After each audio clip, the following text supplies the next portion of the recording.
My name is Jan-Paul Dubbelman. I'm an independent artist using Houdini to create digital art. In my career, I'm trying to build bridges between fine art and modern technology, and I think Houdini is the best way to do that because it has all the technological capabilities, but you still have all the control as an artist.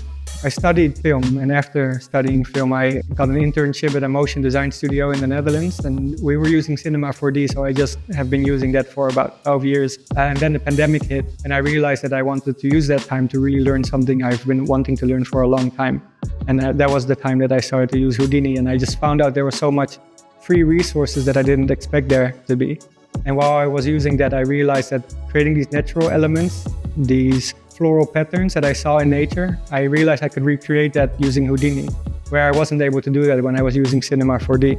And I thought that this was a good match for the type of work I wanted to make.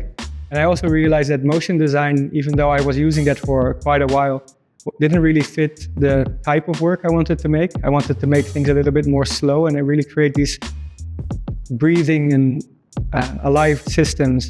So one of the things that I've stopped doing is using keyframes. So all of my work is breathing and living. There's some 0 to 1 values in there, but the rest is just systems reacting to each other. And I think that that type of natural interaction is only possible using Houdini. And since using Houdini, my artistic career became much more important to me. Where before I used Cinema 4D to get to a certain result, using Houdini was actually allowing me to create a process to get to that result. So instead of doing the direct result that we were looking for, I was actually able to create this system to achieve those goals and that I can then build on later.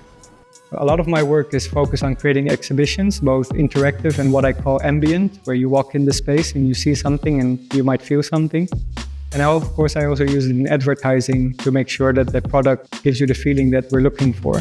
I'm also using Houdini to create drone shows, which is something that I don't think a lot of people know you can do, because there's so many variables. But using Houdini to both have that very technical side to make sure the drones don't interact with each other, don't collide, and at the same time export a file that is actually flyable is something that's very important when you create a drone show like that.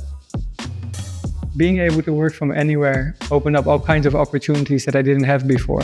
So I'm currently based in Seoul, South Korea, and working together with the people here and seeing how much intelligence and how much drive there is here has been very rewarding. My goal is to give back something to the community, if it's teaching or if it's just giving advice.